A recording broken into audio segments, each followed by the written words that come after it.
Bonjour, je suis très content de vous retrouver pour ce nouveau numéro de Power sur 01net TV. On va s'amuser un peu ensemble dans les rues de San Francisco, à monter et à descendre, quand on va parler maintenant de stabilisation motorisée.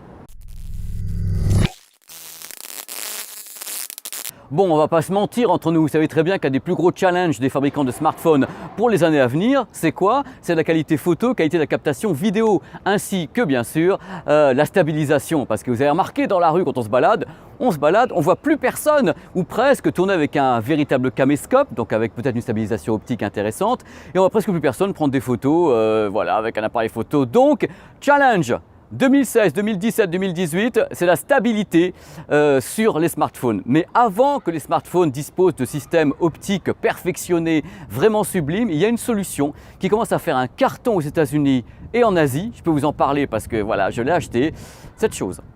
Alors là, vous voyez sans rien à l'intérieur, c'est normal, ça s'appelle un gimbal. Alors le gimbal, en français, ça va être un stabilisateur motorisé. Alors il existe deux types de stabilisateurs motorisés, à ma connaissance en tous les cas. Les systèmes à 2 axes et les systèmes à 3 axes, comme le modèle que j'ai sélectionné. Et je vais vous dire pourquoi j'ai sélectionné. Donc pour commencer, comment fonctionne un gimbal? Donc un stabilisateur, on va prendre celui à 3 axes parce que c'est le plus pratique. C'est tout simplement une gyroscopie, c'est-à-dire que le but du stabilisateur, c'est que quelle que soit la position de votre smartphone, il garde votre smartphone droit face à vous.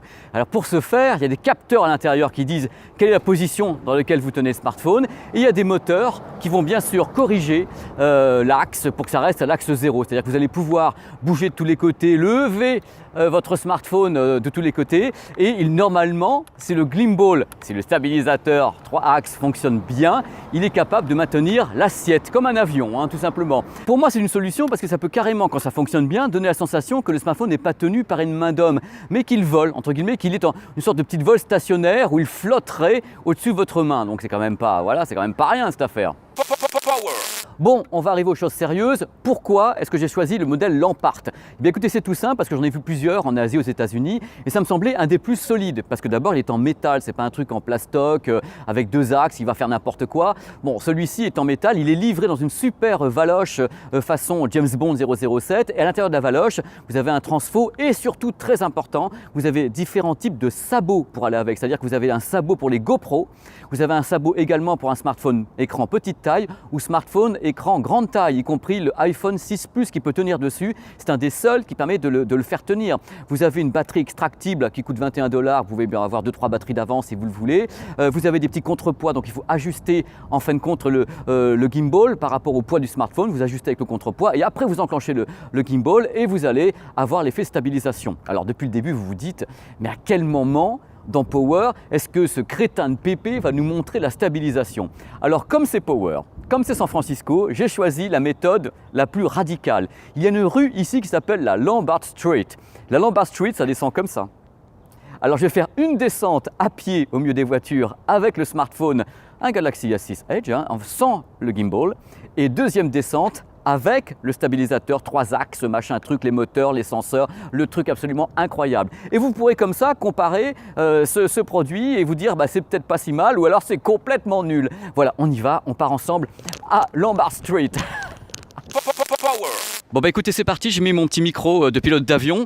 Là, on est en train de faire la descente directement de Lombard Street en version sans le gimbal, c'est-à-dire que j'ai le smartphone S6 Edge dans la main et je suis en train de descendre, je vais essayer de ne pas tomber, de descendre la rue qui descend comme une malade, je vous le dis tout de suite, et ça glisse parce qu'il flotte en plus. San Francisco 3 fois dans l'année, et moi je suis là, quand il flotte, regardez un peu la vue, et regardez comment ça bouge. Voilà, ça c'est la version normale. J'espère que ça marchera mieux tout à l'heure avec le gimbal, vu le prix que ça coûte quand même. Donc voilà, je vais arrêter le massacre, c'est la version sans la stabilisation optique. Donc j'attaque la descente ici avec le gimbal, regardez, je vous fais une double capture, vous voyez le mouvement de mon bras. Le gimbal s'équilibre comme vous le voulez. Contrairement à tout à l'heure, ça reste fluide, l'horizon reste fluide. Il est en train de flotter, c'est génial. Et là, je peux descendre. Regardez le mouvement que je peux faire. Là, je suis avec mon bras. Le gimbal, lui, va tenir. Il est là pour compenser complètement mes mouvements. Les bruits de pas, j'y peux rien. Regardez également la latence. Si je me mets à faire un travelling d'un coup, hop, lui, il a une latence. C'est-à-dire qu'il ne va pas le faire d'un coup. Il va justement avoir le moteur qui va ralentir complètement la course. Si je me mets à tourner d'un coup, le moteur va ralentir la course également. Voilà, donc je peux bouger le gimbal à ma guise, regardez, et le smartphone reste entièrement droit. L'horizon est maintenu. Si vous regardez en face, voilà, vous avez la ligne d'horizon. Je suis en train de bouger de tous les côtés. Et la ligne d'horizon est maintenue. Regardez un petit peu la Coit Tower. Elle ne bouge pas d'un pet. Alors que moi, je suis en train de bouger de tous les côtés. Et le gimbal compense entièrement le mouvement. Alors le plus dur de vous à moi, c'est de régler le petit balancier. C'est-à-dire qu'en fin de compte, quand vous avez bien réglé le gimbal, l'effet est suave et doux. Si vous le réglez mal, tout se casse la figure. Et dans ce cas-là, vous avez des pertes, il se casse il tombe, vous avez plein de trucs qui ne vont pas. Regardez un peu. Et je peux bien sûr grimper. Le gimbal va me suivre. C'est-à-dire que quoi je lui demande de faire, il va essayer de me garder à la ligne 0, c'est-à-dire comme un pilote d'avion, hein, c'est l'assiette. C'est la ligne 0. Hop, regardez un petit tour comme ça, au niveau du gimbal. Sincèrement, c'est un des meilleurs que j'ai testé. Hein. Au niveau de la stabilité, tous les moteurs fonctionnent bien, les capteurs sont OK. Regardez, je suis sur le côté complètement. Hein, et le gimbal est toujours en l'air. Hein. Lui, il s'en fout. Hein. Il n'y a que si on touche le petit balancier derrière qu'il y a un problème. Et à titre d'info, c'est également assez impressionnant quand on descend les marches. Là, je suis en train de descendre les marches. Et le gimbal compense complètement la descente des marches. Regardez. Il faut que je regarde mes pieds, évidemment. Mais globalement, il arrive à compenser assez bien le fait que quelqu'un descend les marches. Regardez la ligne d'horizon derrière. On reste droit. Moi, je suis en train de descendre les marches. Lui, il compense. Il y va à fond. Hop. Je compense. Et si vous poussez trop, hop, il décroche. C'est ça le problème. C'est qu'à un moment donné, ça décroche. Séquence découverte dans Power, je vais présenter une marque d'enceinte que vous connaissez peut-être pas, je sais pas. Ça s'appelle Ministry of Sound. Si vous êtes fan de dance music, si vous êtes fan de musique électronique anglaise, vous devez connaître Ministry of Sound. C'est un des plus grands labels qui existent là-bas. Ils lancent leur propre marque d'enceinte, leur propre gamme d'enceinte. Il y a 3 modèles. J'ai pris le plus petit modèle, tout sympa, qui coûte moins de 150 €, qui s'appelle la Ministry of Sound Audio S. Alors d'abord, je trouve que la présentation est géniale. Bon, le modèle que j'ai choisi est un petit peu bling bling côté couleur, mais il y en a d'autres. On a une petite boîte super sympa, l'enceinte peut tenir en vertical ou en horizontal, vous avez un petit pied qui permet de la faire tenir, et il y a des trucs marrants sur cette enceinte. Bon, il y a un kit main libre iOS et Android, très sympa, il y a une Dragon, une sorte de lanière en fin de compte. La Dragon, vous pouvez donc l'utiliser pour porter l'enceinte en bandoulière, et voilà, porter l'enceinte en bandoulière, ou bien vous mettez la Dragon autour des boutons et de la connectique. Dans ce cas-là, la Dragon rend l'enceinte à peu près hermétique au sable ou à l'eau. C'est assez intéressant ce concept.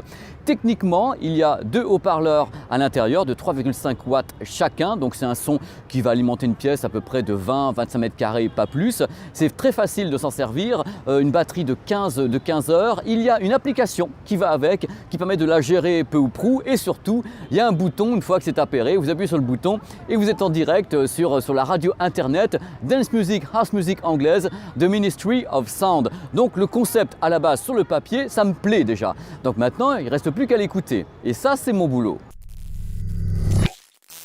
Les points positifs, bien cette enceinte on a beaucoup quand même. D'abord le rapport qualité-prix, c'est absolument étonnant. Pour un prix que je trouve quand même assez acceptable, on a la super boîte, on a des finitions assez incroyables, le produit est solide.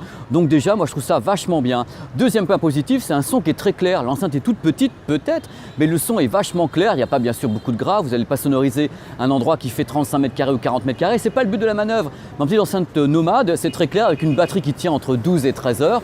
Donc pour moi c'est déjà un produit qui a ce grand point positif. Il y a une connectique avec une entrée auxiliaire, USB, appairage Bluetooth, NFC.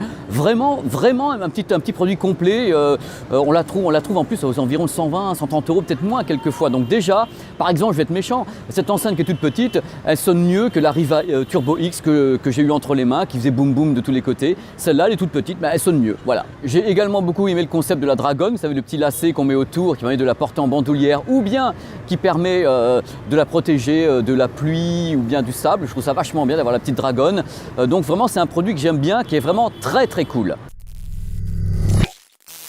Comme je me plais à le dire, tout n'est pas tout blanc dans la vie, il y a aussi des points noirs, ça arrive. Alors cette enceinte a bien sûr également des points noirs. Les points noirs, c'est que déjà le son est très directif, c'est-à-dire qu'il faut vraiment placer l'enceinte bien en face des oreilles pour avoir l'intégralité du spectre audio. Donc c'est quand même quelque chose qu'il faut mettre en exergue, il faut bien la placer en face de soi. On arrive rapidement à saturation également. C'est-à-dire que ce n'est pas une enceinte qui est très puissante, par contre si on la laisse juste avant la saturation, le son est clair. Il y a un côté bling bling, certains produits, il y a que certaines couleurs, c'est bling bling, c'est gentiment bling bling. Donc ça c'est déjà, voilà. Et globalement on ne peut pas dire qu'il y a beaucoup de graves, hein. Ça arrive quand même à saturation très rapidement, il n'y a pas une tonne de graves. Voilà, mais pour finir, je trouve que sincèrement ce petit produit qu'on trouve entre guillemets à un prix, moi ça me plaît, il me plaît ce petit produit. C'est peut-être une des meilleures petites enceintes nomades que j'ai testées récemment. Je la trouve vraiment bien fichue et élégante et sympa, avec un petit son clair, vous la paierez et je pense que vous pouvez prendre votre pied. En plus, c'est assez élégant comme modèle. Voilà, je vais quand même réussir une fois dans ma vie à dire que j'ai un coup de cœur. Voilà, ce numéro de Power spécial San Francisco, on monte, on descend, on fait n'importe quoi est terminé.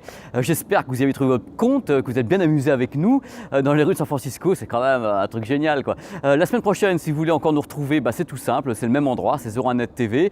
D'ici là, comme je le dis toujours, si vous voulez continuer à faire la tchatch, à laisser des petits messages, à me demander des trucs, mais gentils, hein, gentils les enfants, hein. De ce côté-là, parce que je change de côté à chaque fois parce que Florian, comme ça l'énerve. Ce côté-là, non, tiens, ça va être celui-là. Ça va être, voilà, là, ça va être Twitter, l'adresse Twitter. De ce côté-là, ça va être Facebook. Et dans le coin de là, voilà, là, je sais pas, il fera rien de toute façon. Voilà, ça va se baisser. Et c'est PP World, ma chaîne YouTube, qui vous permet de voyager, d'avoir des infos. C'est un complément de Power. Mais ça n'a rien à voir avec Power, ma petite chaîne YouTube quand même. Allez, ciao et à la semaine prochaine, les enfants. Bye bye.